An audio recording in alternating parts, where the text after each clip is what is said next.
Hello, and welcome to Wild Vittles. Well, today is not going to be a cooking episode. Today, I'm very excited to bring to you really an interview of somebody that I have really benefited from his work products, and that is the Drew from the Outdoor Indoor Texan. He has a fantastic YouTube channel, and I came across him. I was telling him I think it may have been maybe in 2020 during COVID, I think, and I think I Googled venison recipes and you know, his channel, Outdoor Indoor Texan, is both, I would say, domestic as well as wild game recipes, but they're done in an extremely interesting manner. I think they're very thorough. I think they're easy to understand, and I really like them. And part of what I want to do through this podcast is bring to you some things that will help you become a better wild game cook. And I do really believe Drew's channel helps you do that. So, Drew, thank you for coming on. I really appreciate your time. If you could tell us a little bit about yourself and your channel. Awesome. Well, thank you first off, Chris, for even having me on. It's always really flattering to get invitations like this, and I appreciate all the kind words off the bat. As you said, my main, I guess, public facing channel is Outdoor Indoor Texan on YouTube. You hit the nail on the head there. It's kind of a blend between wild game as well as domestic meat or food products in general. I called it Outdoor Indoor Texan because I have a love for the outdoors, and a lot of my passion for cooking bleeds into that pursuit. But I also try to keep myself sane by cooking other things in between, and also for the sake of viewers, because not everybody's looking up for venison recipes all the way through the year. Yeah, no, I get that completely. So, you touched on a little bit that that's an outdoor passion for you. Well, how would you describe yourself as an outdoorsman? Are you kind of like a generalist, or is there a special area that you really like to focus on? I think I'm any and all opportunist. If I'm invited on a fishing trip, I'm going fishing. If I would say my preferences, if I were planning my weekend or time outdoors, it would probably be either deer hunting, alligator hunting, or saltwater fishing, or bird hunting. And it's a bunch of different things, but those are the main things I find myself involved in year to year, season to season. Speaking of alligator hunting, because that's always a follow-up question. I have a very good friend of mine whose family has a bunch of land in Matagorda, and they have an annual alligator hunt that I've been invited to for nearly a decade now. Really? Both my wife and I go out every year for a weekend with about 20 other guys, and we try to go kill an alligator or two to help them with their tags. Okay. I saw that on your YouTube or maybe your Instagram channel, a reference to alligator hunting, and I just assumed it was Louisiana. And I must admit, I didn't actually realize that there is hunting of alligators beyond like kind of the draw system in some of the WMAs. Right. So how does that even work? I'm not even sure. So for the alligator hunting that we do, it's the general season, which is 2 weeks in September. What's really fun about the way it falls in line with all the other hunting seasons, it's in step with South or Central Zone dove season. Okay. And so it's like that first thing out of the gate every year when it's time to get excited about hunting. Yep. And this is a private ranch that's been in the family for over 100 and some odd years now. And because they have so much contiguous land, they're given 20 to 30 tags a year. I see. Just to help their population of alligators, because they have a lot of waterways in there. And so we go in, it's really just like a cull hunt, but it's such an exotic thing that you're hunting. Absolutely. It's never boring. Yeah. I have two friends that have both been drawn for, the state public hunts for alligator, and they both thoroughly enjoyed it. The meat was great. They retained the hide as well and had them tanned, and it was a really neat experience. No, that's fantastic. Wallet right here. So I've got alligator stuff all through the house. That's from that hunting. That's fantastic, and the meat is really good. I've tried it as well, and it's definitely something to be pursued. So, how did you have any formal training around cooking or being a chef? Is that a professional pursuit of yours? Not formal, no, but definitely family oriented. Both my parents, they were both career professionals, but they always had a passion for food on the side. Both of them for decades wrote as part-time, more out of passion for Texas Monthly on the food side.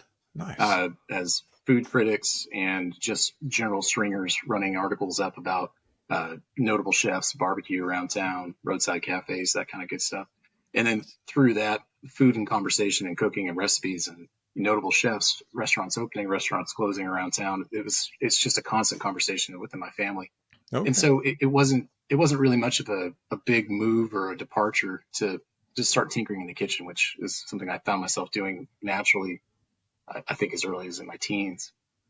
Yeah, it sounds like you were just immersed as you were growing Yeah. up, in your family and just food as a culture and the cooking. And that's fantastic. And gives you a perspective, I think, that probably has a greater appreciation for some of the finer points as well. What makes really good food and what to appreciate. But Yes, how, how, absolutely. how did you come about, or what was the idea, the genesis behind actually starting a YouTube channel? Well, probably in the late teens, probably 2018, 2019, we cut cable in the house and started supplementing our entertainment by streaming apps like everybody else Yep. and watching a lot of YouTube. And everyone in my world, again, big focus on food. We're watching Anthony Bourdain, we're Yep. watching Andrew Zimmerman, Yep. all those other travel and eat kind of style shows. Yep. And I took that same enthusiasm and veracity for just taking in shows to YouTube, and I started finding all these grassroots, let's cook, and not all perfect, not all everything's edited and shiny, but I'm just going to show you how to do it and how to do it right. And typically that content was more entertaining for me because it was a lot of the things that I was trying to figure out how to cook myself Hmm. or find new ways to mess around with it. Yep. Whereas if you're watching the travel channel, they're just showing you, either something really, really odd that's not common or somewhere far away that's not here, more the travel aspect to it. Yep. Whereas I wanted to actually take that entertainment and put some use to it. Yeah. So deep dives into YouTube. And then after a while, I realized I'm doing this at home myself. I don't think it'd be that big of a change if I put a camera in front of me while I'm doing it and learned a little bit of editing. I was there. Yeah. No, I mean, it's very slick. And I think you mentioned the name, you said because your outdoor passion. Is that how you came up with Outdoor Indoor Texan? Yes, Okay. it's a play on my passion for outdoors as well as a play on it being outdoor oriented food, wild game and I fish, get it. while also indoor oriented, Yeah. more refined cooking as Right. well. Right. Right. And for those that haven't seen Drew's channel, many of the cooking YouTube videos out there, that it's a person, and I do this too. Even in my podcast, where I'll do a live cooking session, I'm standing in front of the camera, and you can see me. And I really appreciate the way, I think it's a very elegant solution. The way that Drew does it is first person, meaning it's as if that you're looking through his eyes as he's preparing the dish, and I think it immerses you more in the food and the ingredients. I really think it's ingenious. How did you come up with that idea? There's a couple different reasons I found myself shooting in that format. One for the sake of simplicity. Yeah. I have a 7-year-old daughter. My wife and I, and we're all very busy and running around the house at all times. There's just a lot of noise and madness, and so I realized if I was going to be the talking head in front of the camera, I'd have to rely on a dead silent moment in the house, which I could never find. Lighting has to be perfect. This Yep. has to be like that one moment a week, which wasn't working. And the other reason, going back to my discovery of YouTube cooking shows, I would just get so frustrated with the amount of time at the beginning of that boilerplate where they just want to make a character for themselves, which is Yeah. fine because Yeah. that's the idea. Uh, it's just a lot of fast forwarding to try to get to the meat and potatoes of what I was trying to learn. Yep. And so I wanted to present my content as just purely educational, a lot less fluff. Hmm. Uh, if you watch let's say the last 2 years or so of content, like as I've started to refine things a bit better, I think I spend anywhere between 30 seconds plus or minus before I'm right into the cooking. I want to Hmm. just say, hey, welcome to the channel. This is what we're cooking. Here's our first ingredient. Let's go. And it's worked out. I think it's perfect because, like you said, there are so many people, they want to get in, they want to tell you their life story, who they are, really appreciate you being here, blah, blah, blah. And, I think what you're successful at is you put yourself in the position of the person watching, and they've searched and found that video for a purpose. They want to know how to do something, and they really don't care about all those other things, you know? Now, it is nice for them to know who you are quickly so they can come back, you know, and maybe Yeah. want to subscribe. I mean, that's what got me coming back. But I like the fact that, you know, you're really getting to it, and focusing on, you know, the details. How did you, I guess, how often do you update? Because I don't think you're doing, I'll put it this way. I find it challenging because I'm doing a weekly drop, Mhm. right? And so keeping it fresh, you know, what interval are you doing on your platform? Is it a regular cadence or kind of more opportunistic? It's it's kind of a blend between the two. I've been doing this for 4.5 years now, Yeah. and at the beginning, I was moving as fast as I possibly could because the passion was there, the excitement, Yeah. everything's new Yeah. and shiny. Let's Yep. just do it as often as I could think of a recipe to film. Yep. Uh, Not quickly, but eventually I realized that was not sustainable. And one of the other things I've always thought about this channel is that this is going to be a marathon for me and not a sprint. That's right. Uh, I didn't want to get white hot excited about it and then just get completely burnt out in 6 months. And you know, you see that. I'm sure also being in the the YouTube space, you see those folks that you're running alongside and everyone's cheering each other on, and then suddenly their uploads drop, and then you forgot about them. You check their channel and they haven't posted something in 6 months, and I Yeah. guess that's it. Yeah. So I try to avoid that, and I keep trying to find a rhythm that's attainable, feasible, and it doesn't completely stress the heck out of me if I can't hit it every Yep. time. Yep. For the longest time, it was once a week. Yep. I work from home, and so I do have the opportunity to kind of sneak away downstairs and film Hmm. a little bit, and then get back to doing things. Uh, as life got more complicated coming out of COVID, once every 2 weeks was something I was running fairly steadily with for probably about a year, and then in more recent times, once a month, if not more than once a month, but at minimum once a month. And I don't think I'm going to get any further out than that Yep. because it's definitely easy enough to find some time during one weekend out of four Sure. to Sure. get a video out there. Well, and you've And got a critical I do mass out hope to there get now further. too. So it's not Yeah, quite, you know, like you're at the beginning and people are like, well, what's next? Right. I think you right. have a I do have very good 100 library. something. Yeah. Yeah, Yeah. that's a Yeah. good point. Well, you know, I want to get into kind of the wild game cooking end of it, and I always like to start to talk to people about first butchering. And I saw one of your videos. If I remember correctly, you're even demonstrating, you know, how to like take apart a hind quarter or to kind of Yep. highlights of butchering.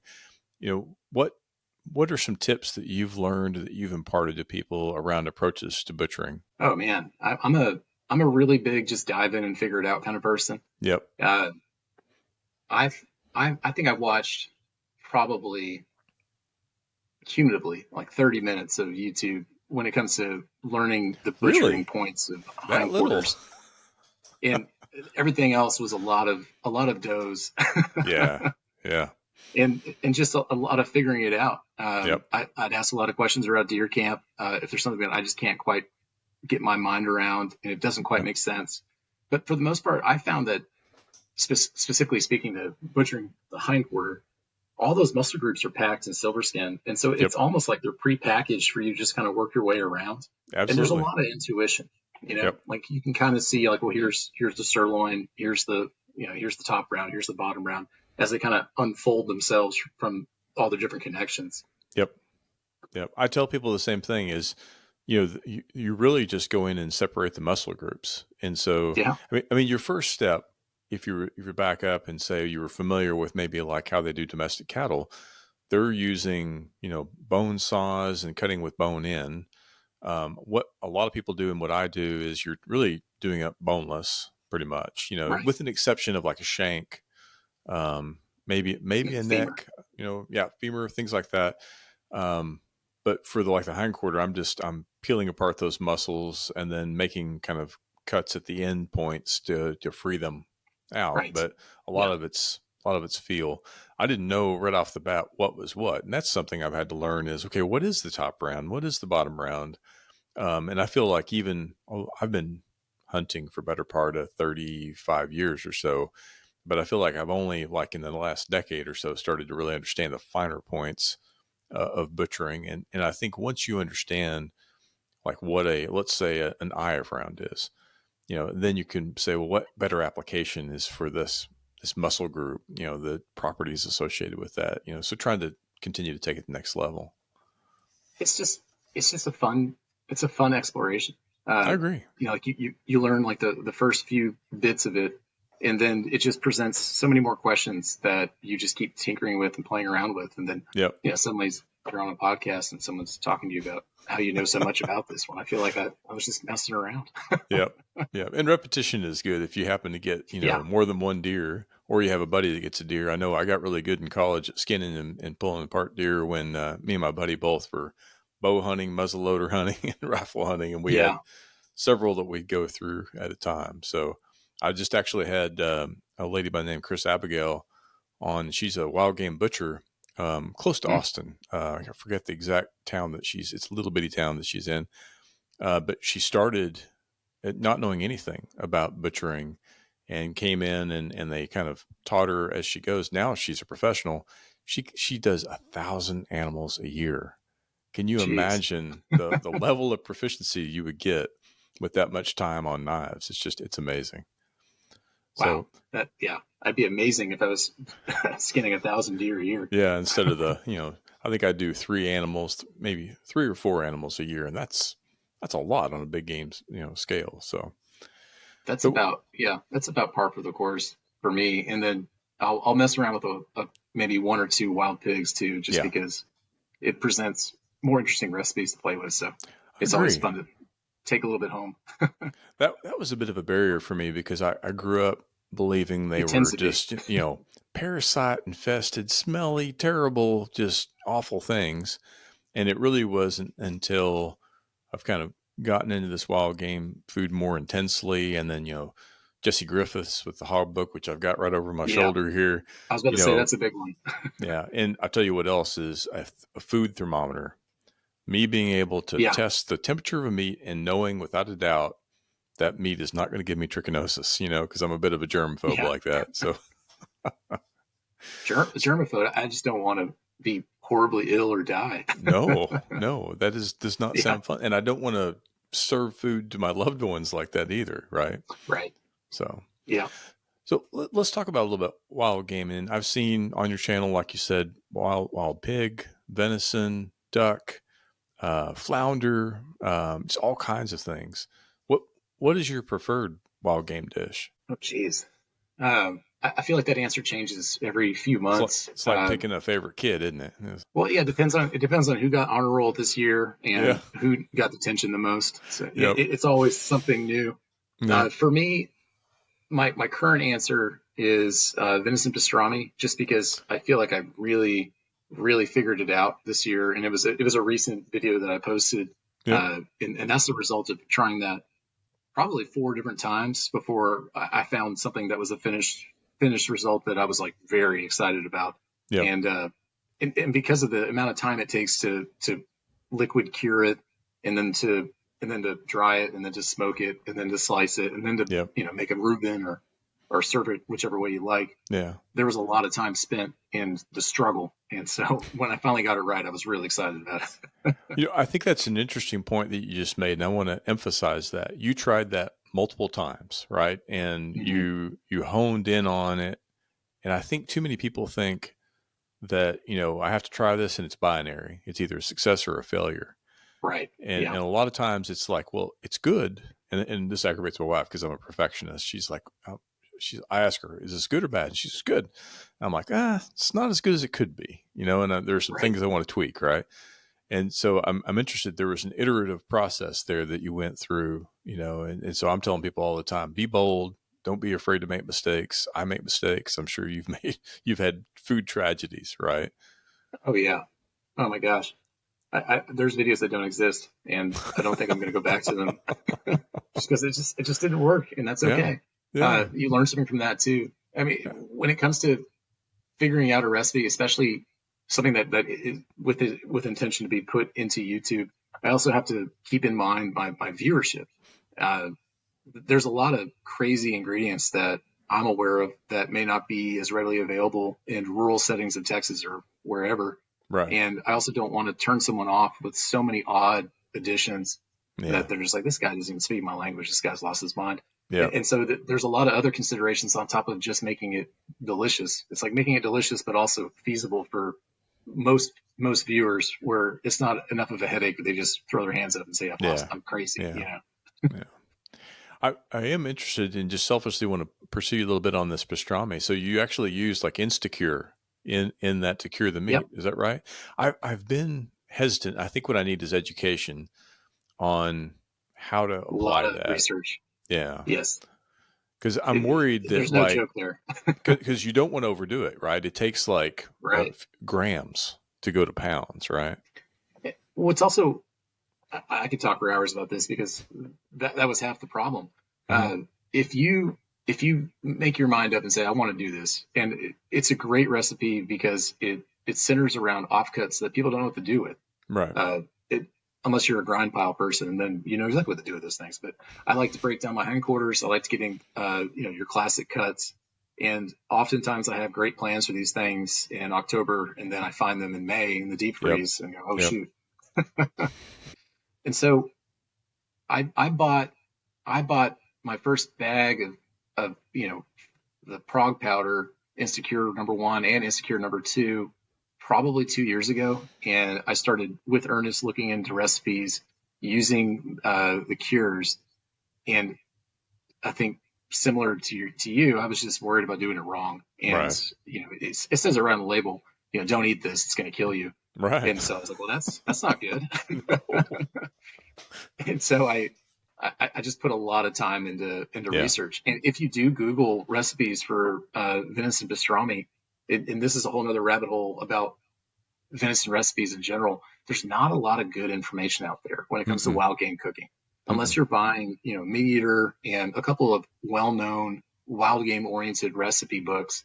You're relying on a lot of, printed out back of a soup can kind of recipes Yep. that they don't seem like they make a lot of sense, especially Mm-mm. when you find one that says use 20 grams per pound, the other one says use 5 grams per pound. And both of them online have comments of people saying it worked out great. This was delicious. Right. It was such a variance between the two. Yeah.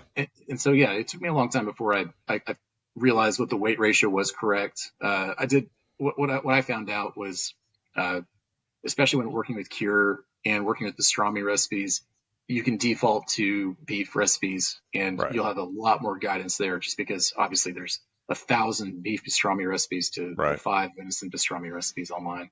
Yeah. I think that's, and that's something else that I've found through my journey. And I tell people as well is, while I want to pursue like online wild game applications, don't hesitate to use a domestic recipe anytime. Yeah.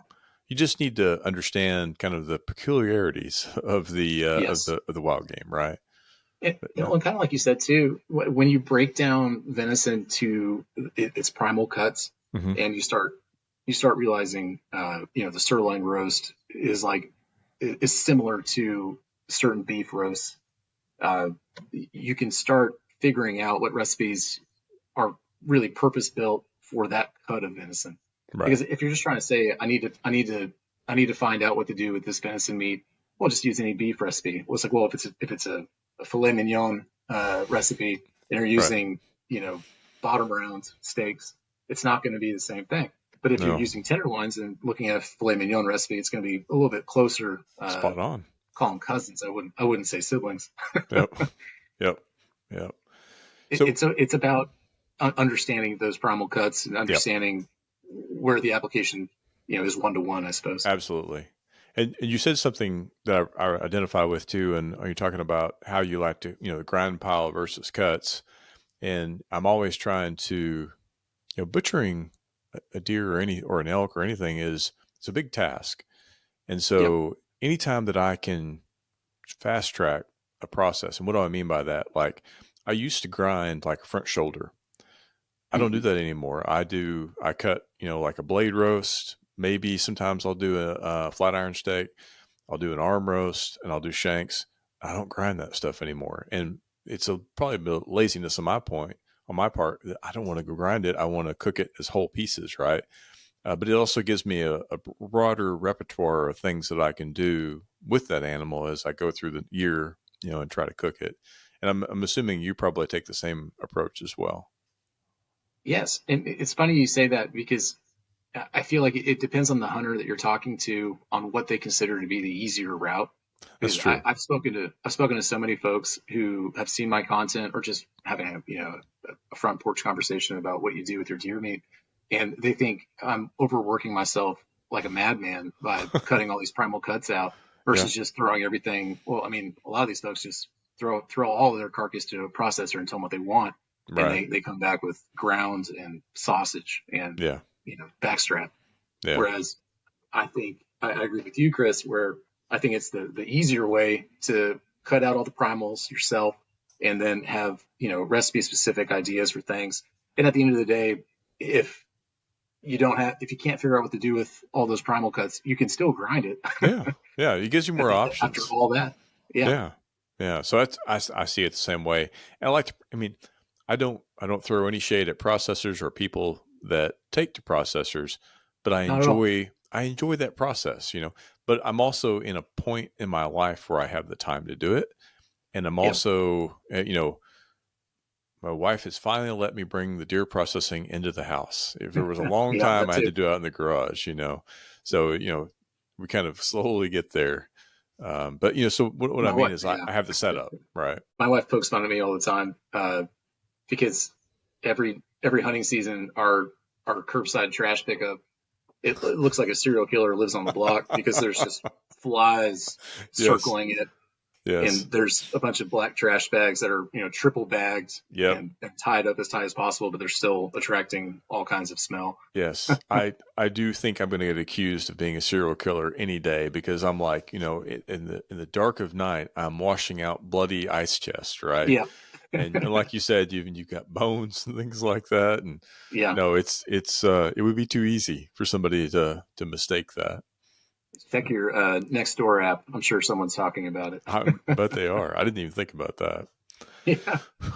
Well, I'm sure you probably get questions and people ask you through comments in your channel. If for the people that are listening, what are your suggestions for people just getting into wild game cooking? How would you suggest that they branch out from some of the kind of the more normal things and start to get into these primal cuts, or maybe into a more exotic application of even a ground? Well, I think the most self-serving answer would be check out Outdoor Indoor Texan on YouTube. which I would highly recommend. So Yeah.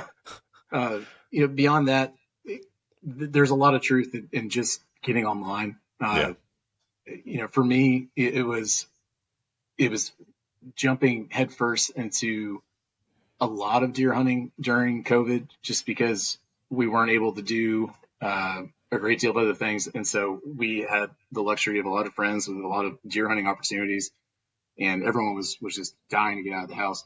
And so, because of the amount of hunting I was getting involved in, I was able to have just a large pile of meat to play with. hmm And because of that, just play with your food. yep, Um, and to draw back to some of the conversation we've already had, a lot of red meat, beef oriented recipes are perfectly suited for venison. right. If you have ground venison, ground beef recipes, lean ground beef recipes, there are your friends. I And if agree. it's not lean ground beef, you can add fat to ground venison, and you now have pretty much the same thing as ground beef, 80/20. Yep, And similarly, backstrap is a tender steak. yep, So there's steak recipe applications there. Uh, and then, sirloin roast, top rounds, other larger primal roast cuts like that. There's a myriad of old school cooking that you could really get into when it comes to, big dinner roast type recipes that are intended for beef that you could easily use venison for. oh, I completely agree. What's your preference on if you're going to add fat? Which I actually don't generally add fat. I do most of mine lean, and if I need to, I'll add Mhm. later. But when you find that you do need to, do you do it when you initially grind? And if so, what kind of fat do you apply? That's a tough answer. It really depends on the application. If I'm making breakfast sausage, hmm I'll tend to use bacon ends and pieces just because Okay. it's bacon. Yeah. And to How, me, how it's can that almost be it's right? almost like making that breakfast oriented bite in your mouth. Yep. It all seems much more correct when you're eating bacon fat with your venison Yep. in breakfast sausage. Yep. If I'm doing if I'm just adding fat to make general ground venison with a little bit of fat in it, and I usually don't add a great deal, but I do like adding just a little, either 80/20 or 90/10. I also do a lot of barbecue, and so I religiously trim my pork butts, like your shoulders, Hmm. uh, all the fat off of that, and I'll save it in the freezer, and so Oh, that I that's a have good like just these idea. big pork chunks that I then weigh in and add the ratio to when I'm doing grinds. That's a fantastic idea. I'm going to steal that because I really enjoy doing pulled pork, and like you say, you've got Yep. that extra. That's really smart. So, If what you're is doing if your you're doing both, it's easy. yeah?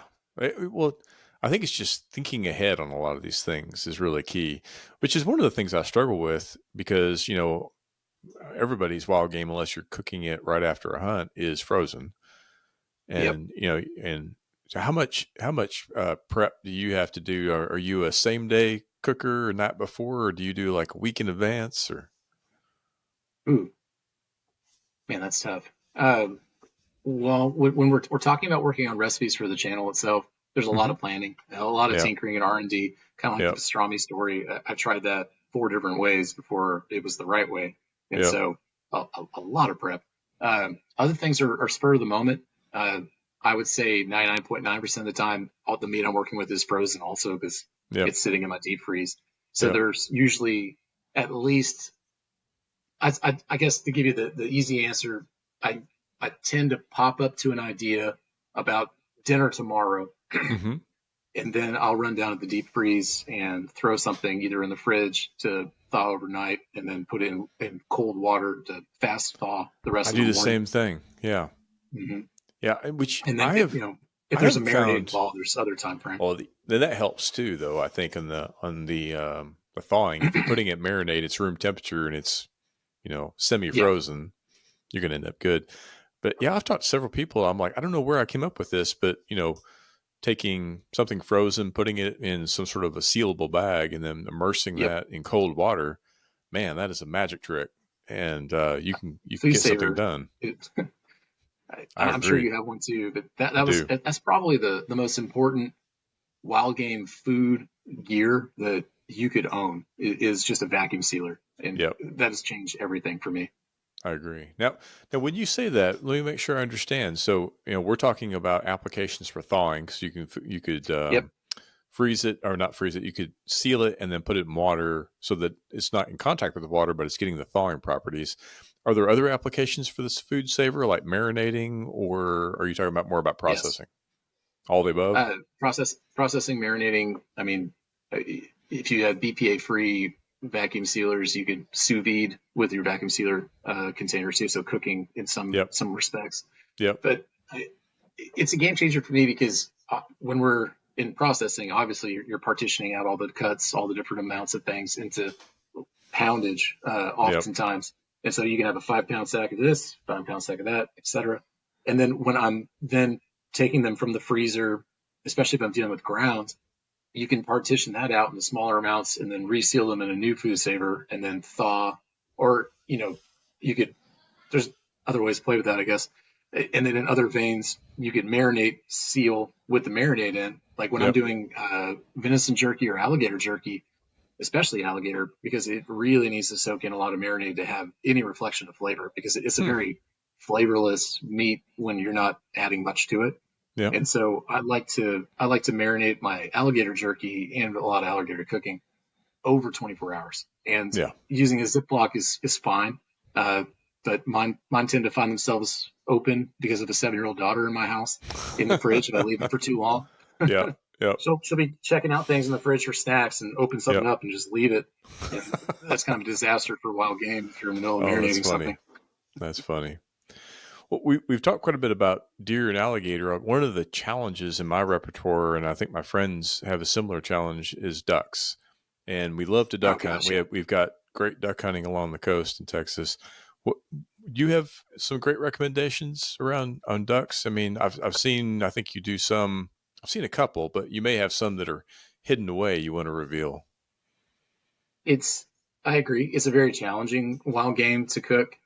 You have to apply a lot of knowledge Hmm. to it to be successful. it's a very dangerous Russian roulette of cooking if you don't know what species you're messing with I learned that and the hard how way. those interact. Yeah, Yeah. that's the first step is know what a puddle duck is, what a diver duck is, what's a nasty, oily, fishy flavored one, and what's a typically delicious one. And then from there, I have great success with brining. Hmm. I think that's the unsung hero when it comes to waterfowl cooking. It's just it's a night and day difference if you can just leave it in some salt water for 12 hours or more so that I it can have never draw tried that. so much. Oh my Yeah. gosh, yeah. Huh. It'll change your opinion on a lot of things. Okay. Uh, the blood that sits in duck breasts or duck meat in general is a heavy amount of that flavor that everyone just calls off tasting, Hmm. game taste, etc. And once you brined it's a different reflection of the flavor. And then also marinating is every every wild game's way of introducing a meat to somebody who has never been initiated. Yep. And so if you want the foolproof perfect duck recipe, I mean, it's not going to taste very ducky to the hardcore guys. It's, get a mallard or something that's like just the easiest of flavor of duck, brine it, and then marinate it, and then cook it, and it'll be delicious. Hmm. I'm going to do that. Growing up, I'm from Oklahoma, and my grandfather, we'd shoot a lot of quail back in the 80s when we had a lot of quail, and we'd always soak it Right. in salt water. And his reasoning was is you'd have in those pellets in the meat, and you'd have blood down into the meat, and that really good white meat, and that salt would kind of draw it out. So I was kind of Yeah, grew up of, well, this is what you do with wild game. We do it with fish as well. Put some salt water in there, and I guess I didn't realize we were brining it as well. I thought it was a kind of a exactly. blood removal process, but for ducks, it makes a lot of sense because I don't know, sometimes those breasts just seem so dense and so dark, and I could see that kind of bringing a lot more moisture to the meat. Also, Exactly. if you do have some pellets to go through there, it's going to kind of extract some of the, get out some of the bloodshot around in those holes. I'm scared though because, well, I use obviously non-toxic shock, but it's bismuth, so it's soft. But I have friends that shoot steel, and we're all shooting together, Yeah. and I often get a steel pellet in what I know is my bird. And I'm worried that my wife is going to crack a tooth and I'm going to have to pay for a crown or something and be in the doghouse. So Yeah. I don't know if you got There's a any, lot of have you come across any tips on trying to survive that? really, I'm just a very vocal host when it comes to Yeah. feeding people with duck meat. Like, please be careful when you chew into this. This Yeah. is a wild shot duck. This is not store bought. There's Yeah. probably going to be a pellet or two. Yeah. Chew with caution. Yeah. I do the same thing, but I'm still worried. But somebody's going to say, they're going to forget and get comfortable, right? It's not a problem with me. I'm probably like you. If you grow up, upland birds or ducks, you just Mhm. know you don't chomp down on those things. You kind of work your way through it slowly and carefully. I was raised a bird hunter. My father and I were avid bird hunters, and I came into deer hunting much later in life, in my late 20s. Yep. And so I would say the first and probably the deepest of experience when it comes to cooking and hunting and everything is bird hunting. Either Yep. duck because raised in the Texas coast, but also upland and dove. Everyone's favorite easy start of the hunting season is good old Yep. dove hunt. Yeah. No, you can't really beat that. And And everyone's usually first outdoor oriented recipe is dove poppers. yeah. Yeah. Can't go wrong with, I don't know. I think dove meat's great, but I think I was told one time you could take a dog turd and wrap it in bacon and put a jalapeno and cream cheese on it. It'll be great, right? It would It's taste like, good too. Yeah. but, They don't you get know, a lot of love, but there's fancier ways of cooking dove, and yeah, I've done them, and they're tasty. But it's a yep, lot of work for a tiny bit of meat. it is. It is. But I enjoy them just the same. But, and, fish is really approachable. But, are there any kind of, different techniques that you suggest on fish in particular? Well, it's interesting. I don't have a great deal of recipes on my channel that are fish oriented. That's because I learned early on, to my surprise, is how landlocked America is and I how agree. suspect they are of seafood. But I had so many comments every time I post something that's seafood oriented. Someone thinks I'm going to get sick. Someone thinks that's not edible. There's so Really? many just like strange reactions that you just That's can't even hilarious. predict as someone who does fish often.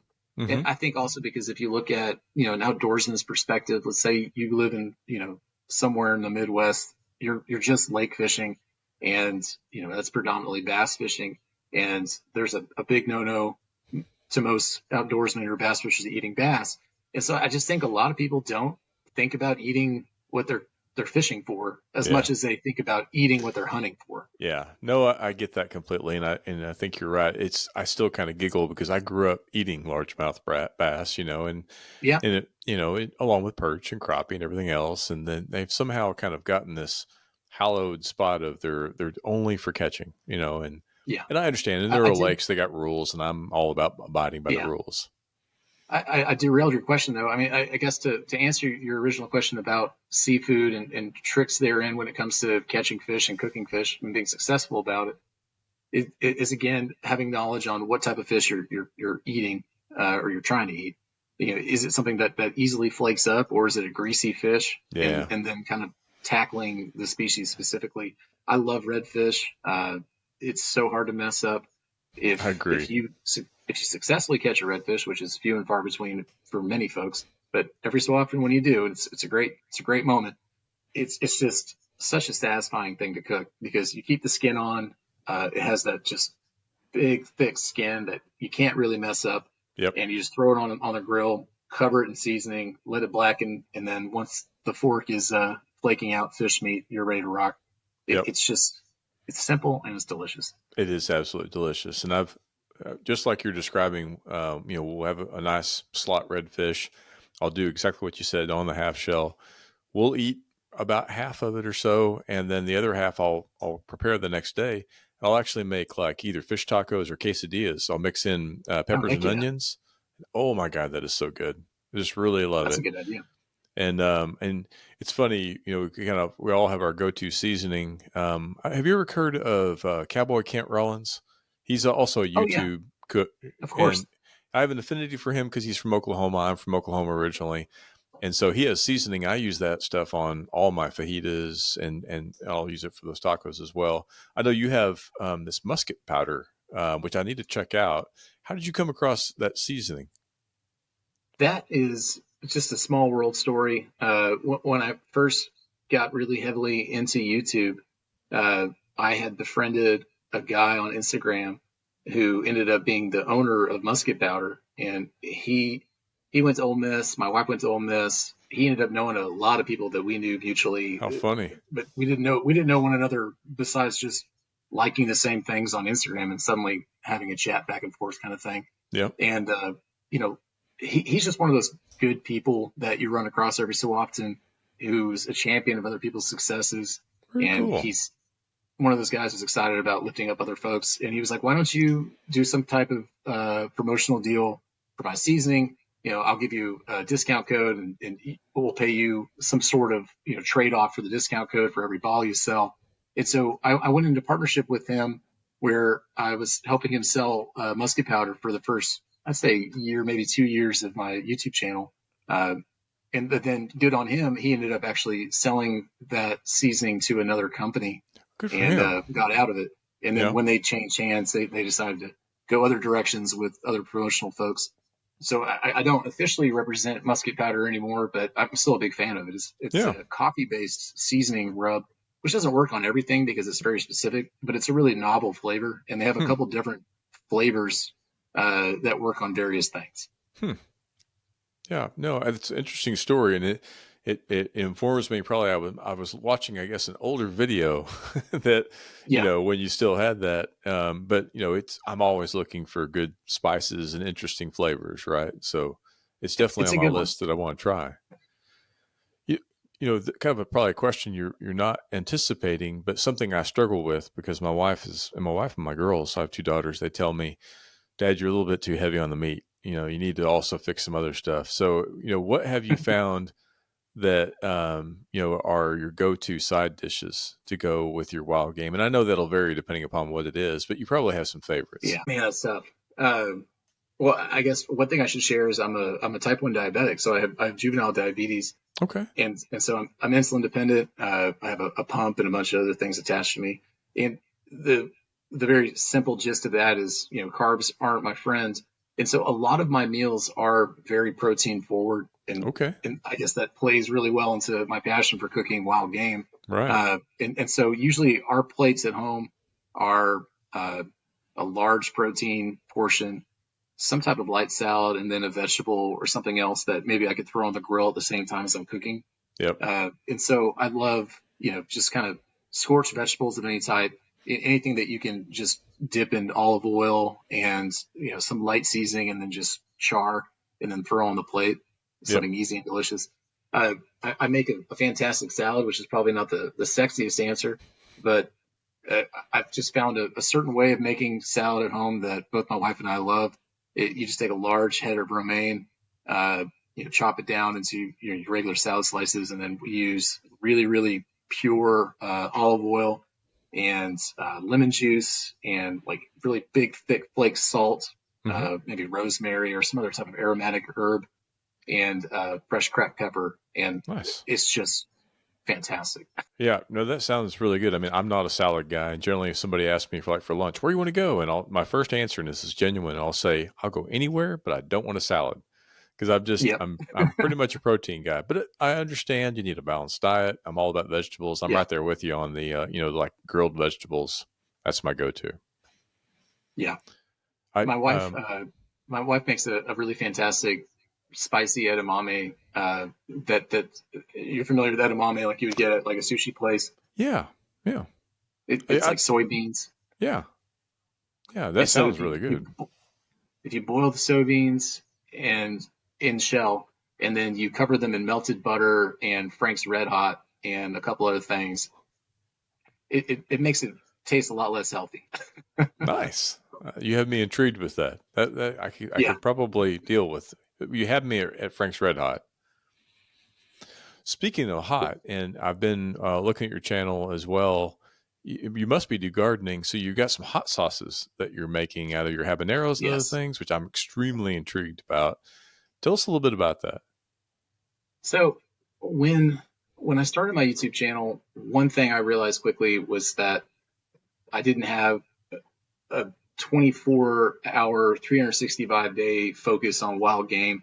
Um, Even if I had enough meat to cook constantly and make recipes over the year, my viewership wasn't that excited about it when it was off season and they Right, didn't have any meat to mess with. They weren't looking up venison recipes or what have you. right. I've always been an avid gardener. My father and my grandfather also were huge chili pepper gardeners, Hmm. and it's just something that in retrospect is, I guess, an oddity of ours that I always thought was something very normal, where we just always had potted plants full of different types of chili peppers. Yep. Like my granddad was the kind of guy who would go to a steakhouse or any restaurant, and he would reach into his front shirt pocket and pull out two peppers and put them next to his silverware. That's And then as he was fantastic. eating his steak, he'd take a bite of the steak and then take a bite of a serrano and Yeah. munch away. Yep. And that's just how I was raised to be around chili peppers. Hmm. And so suffice it to say, we've always been hot sauce makers and chili pepper cookers. Yep. And I realized there was a huge market on YouTube when it comes to hot sauces. Hmm. And one of my first mess arounds with hot sauce recipes was just a very simple orange habanero hot sauce. Hmm. One that I've made for years around the house, and it's just something I always have on hand that you just put a couple dashes on. It's plenty hot. You only need a couple dabs, and you're good. And that I'm trying to think of the viewer numbers on that one specific video, but it has to be over 300,000 views now. Wow. And so because that happened so early on in my YouTube channel, it was clear to me that I should probably keep tinkering with that. Yep. Yep. and, Yeah. and I've had quite a few follow ups since then. They're also doing quite well. And to my point, it's kind of I have my channel set up really with like a three-legged chair Hmm. where I have outdoor, wild game oriented cooking, and I have chili pepper oriented cooking, and then I Hmm. have what I would say is everything else, which is a lot of barbecue, and Yep. then maybe just some ideas I have that are fun.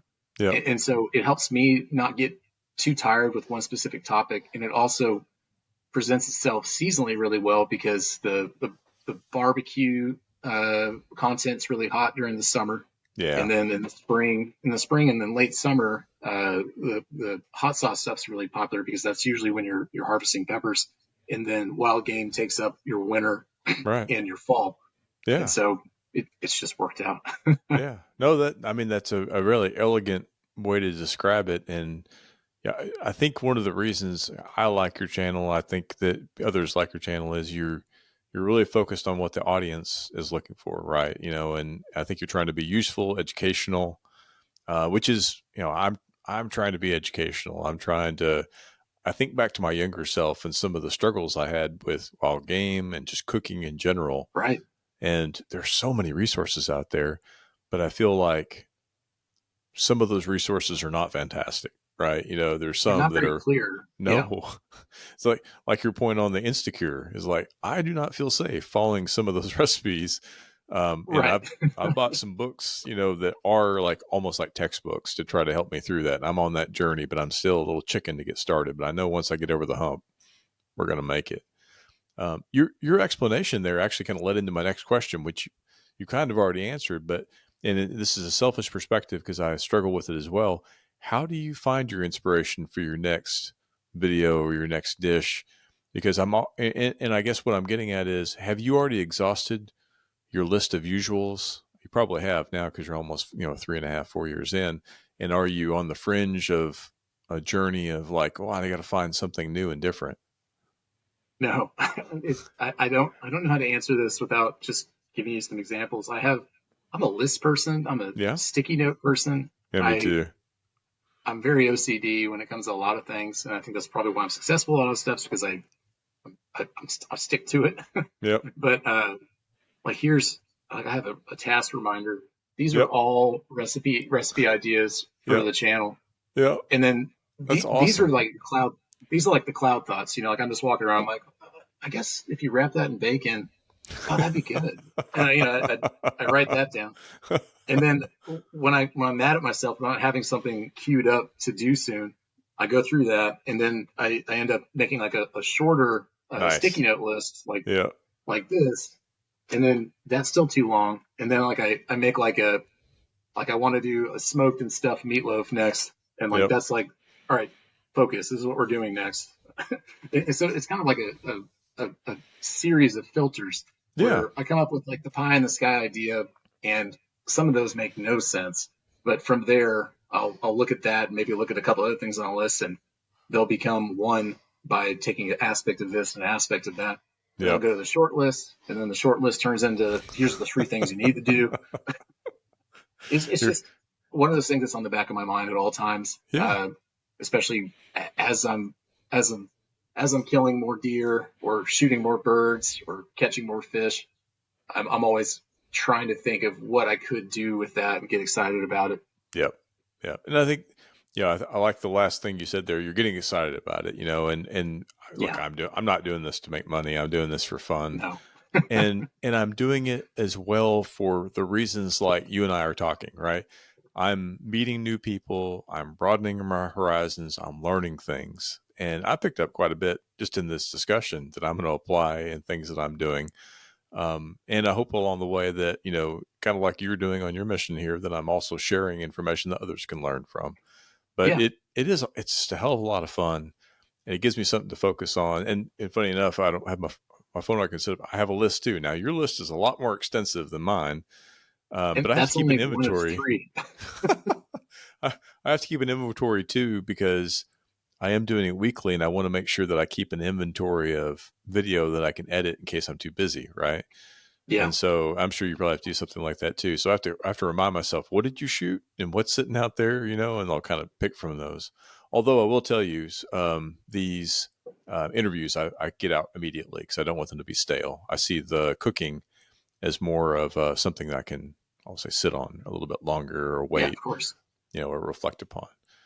But so, any big plans for you in 2024 for like, for your channel or maybe personal hunting trips or things like that you have coming up? Nothing in particular, honestly.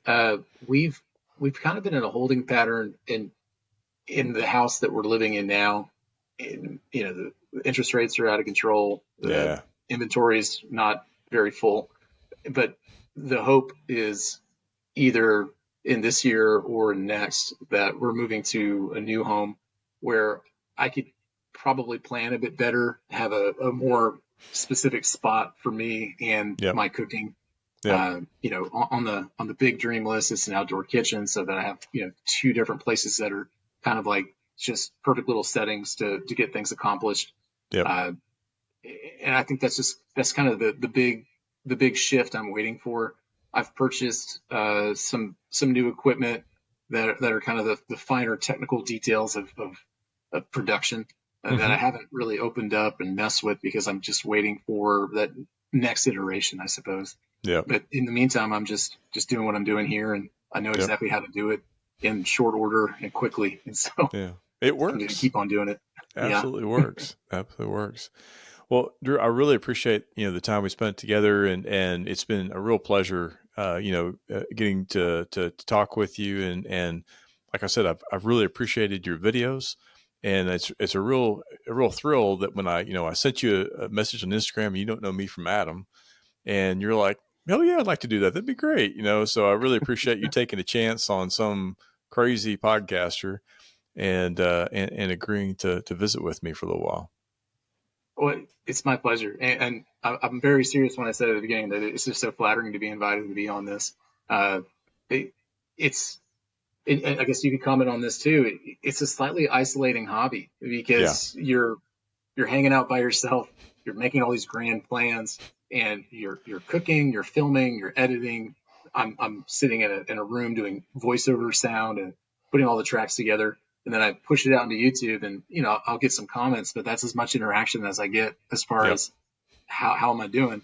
And it's so nice and refreshing to talk to another person about it Yeah. and see Yeah. that it's coming across the way that I'm intending it to. It's educational, it's to the point, and people are learning something and they're Yep. getting excited about it. And that's why I'm doing what I'm doing. Yep. It's something that I love, that I enjoy thoroughly, and I'm trying to help other folks not only get exposed to it, but have really, really good educational, direct information on how to do it the right way and the best way. Yep. No, I think you're a consummate professional in your approach, and I appreciate the things that you're doing, and in that no fluff up front, straight to the point, well demonstrated. I think your first person view is brilliant, because I struggle doing it more in, like, I guess, third person watching me, and it's like getting the right perspectives, getting close enough. And look, I'm on a shoestring type budget. I'm filming with my iPhone, for God's sake, so. Me too. Yeah. But it works, and it's funny you mentioned kind of you're kind of pushing this out into the void. I often say I feel like I'm just kind of like talking out into the void. Is Yeah. anybody listening out there? And I tell everybody this when I talk to them too, is like there are two people I know that listen, and that's my mom and my dad. Because my mom will send a text, "We loved your episode," and so if nothing else, this is a great kind of a thing that at least it makes my parents smile. I have a funny story about that. When I first started, you're very excited about what you're doing, and you're Yep. telling everybody and their dog about your channel, and you got to subscribe, you got to watch. Did you watch the most recent one? You're Yep. texting your links out, and so we have a family text between my sister, my brother-in-law, my wife, and I, and my mother, and for the first 6 months to a year, I was sending it every time I was publishing. I was like, make sure to like and comment. Let me know what you think. Oh my gosh, how's everything going? And Yep. then like 2 years in, I, in retrospect, I realized my mom had never commented on a single video. And I was like, do you not like them? Like, what's going on? And she's like, well, I think your Instagram thing's great. The pictures are really nice. I'm like, Mom, these are YouTube videos. Like, she hadn't even found the YouTube channel. Yep. Yep. She's a Yeah. big cheerleader, but she was just on the wrong platform. Yeah. I can completely understand that. Yeah. And I've had to do the same thing. My parents were on the podcast, like the audio only. And I was like, well, there's Right. YouTube if you want to see that too. And they were like, oh my God, really? So I could yeah. see you too. Yeah. Yeah. Yeah. Yeah. Well, Drew, thank you. This has been a real pleasure. I really appreciate your time. Just quickly, could you just share the key places that people can find you? Of course. Uh, my main place, the content that I put all my passion into is Outdoor Indoor Texan at YouTube. If you put in Outdoor Indoor Texan at YouTube, you should be able to find me. I usually have a cowboy hat on, not headphones. And I also have an Instagram channel of the same name, Outdoor Indoor Texan. I try to post something in between the videos. You can see a bit more of the behind the scenes and just kind of how my brain works also, just random funny things that I come across daily, and then just what I'm cooking, what I'm eating, and what I'm discovering in picture and I guess short video format on Instagram. Well, thank you again, Drew, and I highly recommend everybody go check out his YouTube videos. That's the whole purpose I had Drew on, is because I think they're inspirational, and I think everybody could benefit from them. So, until next time, I want everybody to continue to focus on being a better wild game cook, and I think that Drew can help you do that. So, thank you, everybody. Good night and good luck.